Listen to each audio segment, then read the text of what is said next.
परिवारों के ये बच्चे मेरा आइए इस घर खास है रिपोर्ट और को यहाँ आगे पे आप देखिए। देख रहे हैं जिस प्रकार की ये दरारें पड़ी हुई है, यहाँ पे रहना मुश्किल है। बर्फ का मौसम हो गया है, बर्फ गिरने ही वाली है, छत टेढ़ी हो रखी है, हम लोगों की पढ़ाई डिस्टर्ब हो चुकी है। हम इसी कमरे में रह रहे हैं और यही हम पढ़ाई करते हैं। कुछ भी नहीं हो पा रहा है, शासन प्रशासन से अभी तक यहाँ पे कोई भी नहीं आया है। कल तो रात भर धरती के नीचे से ऐसा हुआ, ऐसे कंपन जैसी आवाज आई, हूँ ऐसी ऐसी आवाज आ रही थी जैसे कुछ बोल रहा होगा धरती के नीचे। तो कुछ ना कुछ तो है। इतने बड़े वैज्ञानिक क्या कर रहे हो? वैज्ञानिक हमारे जोशीमठ के लिए कोई वैज्ञानिक नहीं है, कोई भूगर्भ वाले नहीं है हमारे वैज्ञानिक यहाँ। ये एक वहाँ मशीन फंस रखी, बोली एक पानी का नाला जा रखा नीचे, तो इसके कुछ सर्वेक्षण करो, हमें कुछ सांत्वना तो दो। एसडीएम साहब जब बोली जब मकान टूट जाएगा तब मेरे पास आना, तब 5,000 देंगे। तो 5,000 में अगर मकान बनती है तो सरकार 5,000 क्या 10,000 क्या 1 रुपये में हमको मकान बना करके दे दे। और लगातार जो हमारे पास खबरें आ रही हैं जोशीमठ की तरफ से, वीडियो फोटो जो आ रहे हैं बहुत ही चिंताजनक हैं और बहुत ही परेशान करने वाले हैं। और कल रात जो है कुछ लोगों ने सड़क पर खुले आसमान के नीचे रात बिताई है, जो कि बहुत दुखदाई है। एक छोटे से राज्य में जहां सारी व्यवस्थाएं संभव थी और साल भर में जब सरकार कुछ सुनने को तैयार नहीं है। और हम तो आ रहे हैं देहरादून से, वहां हम गए थे मुख्यमंत्री से मिलने और उनका जो रवैया था, जो उनका व्यवहार था बहुत खराब। हमारे साथ तो जो है राजेंद्र भंडारी जी थे जो पूर्व में कैबिनेट मंत्री रहे हैं, इस समय विधायक हैं इस बद्रीनाथ क्षेत्र के, और बैठने तक के लिए मुख्यमंत्री ने नहीं कहा। सुनने की बात तो दूर है, हम 300 किलोमीटर जोशीमठ से चल करके देहरादून उनको अपनी व्यथा सुनाने गए थे, जो कि हम पिछले साल भर से उनसे कह रहे थे कि भाई कीजिए, लेकिन उन्होंने सुना नहीं। अभी मैंने एक पत्रकार भाई से कहा, मैंने कहा ये जहाँ पे वो रोपवे का बड़ा सा टावर है वहाँ पे, मैंने कहा उसकी कंपन से यहाँ पे ज्यादा फट रहा है, मकान टूट रही, चौड़ी दरार हो रही है, इसको बंद कर दो। तो भाई वो बेटा बोल रहा है कि नहीं पर्यटक बंद हो जाएंगे। आखिर सरकार को इस पर्यटक से क्या लेना है? सरकार को हमें बचाना है या पर्यटकों को बचाना है? तो या तो हमें साफ कह दे सरकार, नहीं तुम मर जाओ, तुमसे हमें कुछ लेना देना नहीं है, हमें पर्यटक चाहिए, हमारी आमदनी है। तो हम हाथ जोड़कर सरकार से विनती करते हैं, आप पर्यटक देके हमारी सुध मत ले। इतना ही कह सकते हो। बाकी इस आफत में क्या कहना, रात भर हम बैठे हुए सारे पड़ोसी एक साथ जग करके बैठे रहते हैं, हम एक जगह पर रहते हैं कि कोई तो साथ में जो भी होगा। अरे यही पूस का महीना जो हिमालय की बिल्कुल हिमालय की डोर पे हम रहते हैं, इस पूछ के मैंने ऐसे बुजुर्ग हैं अभी यहाँ पर नवजात बच्चे, और कहाँ हम उस नवजात बच्चे को ले जाएं, कहाँ हम उन गाय बच्ची को ले जाएं, कहाँ हम बुजुर्ग जाएंगे। तो उनका भी कहना है कि अखबार में जो बयान आया है मुख्यमंत्री जी का, तो मैंने उनसे कहा भाई बयान तो 6 दिन पुराना बयान है। बार बार वो कह रहे हैं कि हमने निर्देश दे दिए हैं जिलाधिकारी को। क्या निर्देश दिए? जिलाधिकारी कह रहा है कि मुझे ऊपर से कुछ नहीं आया है।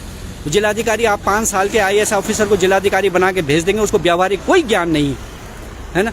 साल भर में जो है जिलाधिकारी गोपेश्वर से जोशीमठ देखने नहीं आ पाए, और परसों वो बड़ी मुश्किल से देखने आए हैं, और वो भी 1-1.5-2 घंटे में वो सब सर्वेक्षण करके चले गए। उनको तो बैठना चाहिए जोशीमठ में, उनको कैंप बनाना चाहिए था, जोशीमठ में रहना चाहिए था, लगातार निगरानी करनी चाहिए थी, मॉनिटरिंग करनी चाहिए थी। लेकिन बजाय ये करने के जिलाधिकारी जो है कह रहा है कि मुझे निर्देश नहीं मिले हैं, तो बड़ा दुर्भाग्यपूर्ण है। और कल किसी पत्रकार ने मुझे पूछा कि भाई क्या ये पूरे उत्तराखंड में ये हाल होने वाला है? मैं कह रहा हूँ बिल्कुल, यहाँ जहाँ मैं खड़ा हूँ 82 से लेके और पूरे जहाँ जहाँ ये रेलवे की लाइन जा रही है, सब लोग इससे प्रभावित होने वाले हैं। तो इसलिए ये पूरा बड़ा संकट जो है उत्तराखंड में आने वाला है। सरकार को चेतना चाहिए, समझना चाहिए, संवेदनशील होना चाहिए। मीडिया से आ रहे हैं लोग यहाँ पर वीडियो वगैरह बना के चले जा रहे हैं, लेकिन अभी तक कोई भी कार्रवाई नहीं की गई है। कह रहे हैं कि चिन्हित किया गया है, लेकिन हम चिन्ह में ही रह जाएंगे, इसमें जल्दी से कोई कार्रवाई नहीं की जा रही है। और हम यही चाह रहे हैं कि फटाफट इसमें कोई कार्रवाई की जाए, जिससे हम यहाँ से कम सुरक्षित निकल पाए। जिस प्रकार की कंडीशन यहाँ पे हो रखी है, छत वगैरह टेढ़ी हो रखी है, दीवारें दरारें पड़ रखी है, इसी अंदर हम रह रहे हैं। हम लोग गरीब घर से हैं, हमारे पेरेंट्स हमें पढ़ा भी रहे हैं, और ऊपर से घर की कंडीशन ऐसी, तो अभी हमारी पढ़ाई भी एकदम से रुक गई है। हमारे पेरेंट्स बहुत परेशान हैं और मौसम का भी बहुत बुरा हाल है। तो ऐसी कंडीशन में जब जल्द से जल्द हमारे लिए कुछ ऐसी व्यवस्था की जाए जिससे हम लोग सुरक्षित यहाँ से निकल पाए। नहीं तो जिस प्रकार की कंडीशन है यहाँ पर, हम लोगों को हमेशा यही टेंशन रहता है कि हम रात को अंदर सो तो रहे हैं, लेकिन पता नहीं सुबह उठ पाएंगे या नहीं। मुझे तो नहीं लग रहा कि सरकार, नहीं तो 1-2 महीने से हम चिल्ला रहे हैं, बोल रहे हैं, तो आज तक कोई आ रहे हैं फोटो खींच रहे हैं जैसे यहाँ कोई ऐसी चीज हो रही है, देखने वाली चीज हो रही है। सारे आ रहे हैं, डीएम आए, एसडीएम साहब ने तो एक दिन एसडीएम के पास गई, जिसकी घर टूट रहा था, एसडीएम साहब को बोला कि साहब क्या होगा, हम कहाँ जाएं, बड़ी दरार हो गई। तो एसडीएम साहब बोली नहीं अभी टूटने दो तब होगा।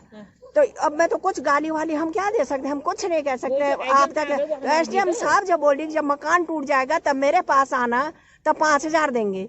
तो 5,000 में अगर मकान बनती है तो सरकार 5,000 क्या 10,000 क्या 1 रुपये में हमको मकान बना करके दे दे। हम मकान हमारे सुध लो, हमें ये बोल रहे हैं कि हमारी सुध लो, हमारे इंतजाम करो कुछ। इस अवस्था में, इस आपदा में, और इस आजकल का मौसम, इस हिमालय की डोर चीन के सीमा पर है हम। अभी ये तो भगवान की कुदरत ने तय करके बर्फ नहीं, यहाँ तो 5-5 फीट आजकल बर्फ रहता है, लेकिन क्या पता ईश्वर को ये दयारी होगी तो जो बारिश अभी तक रुकी है, बर्फ नहीं गिर रखी है। टूट गया, सीढ़ी पूरा टूट गया, हमारा मकान ऊपर बीम भी खसक गए नीचे को, कोई सुनने वाला नहीं, प्रशासन सच्ची। हमारे बनाने वाले भी नया बुजुर्ग हो गए, कौन बनाएगा हमारा मकान, पूरा दरार पड़ गई मकानों में। कहाँ जाएंगे देखने लायक ही नहीं है, चारों तरफ। हम लोगों के पास पैसे हैं ना, हम लोगों के पास जो पैसे था हमने मकान में लगा दिया, अब ताकत भी नहीं है बनाने का, न पैसे है, सब टूट गया। स्थिति बहुत गंभीर होती जा रही है, खतरनाक होती जा रही है। मेरी अपील है, जो भी सरकार की एजेंसियां इसको सुन रही हैं, तत्काल प्रभाव से जो है वहाँ कुछ इमीडिएट एक्शन लेने की ज़रूरत है। और क्योंकि कभी भी कोई भी बड़ी दुर्घटना घटने की आशंका है, जिसकी कि हम आशंका जता रहे थे पिछले 1-1.5 साल से कि ऐसा होने वाला है, वो वक्त आ पहुंचा ऐसा लग रहा है।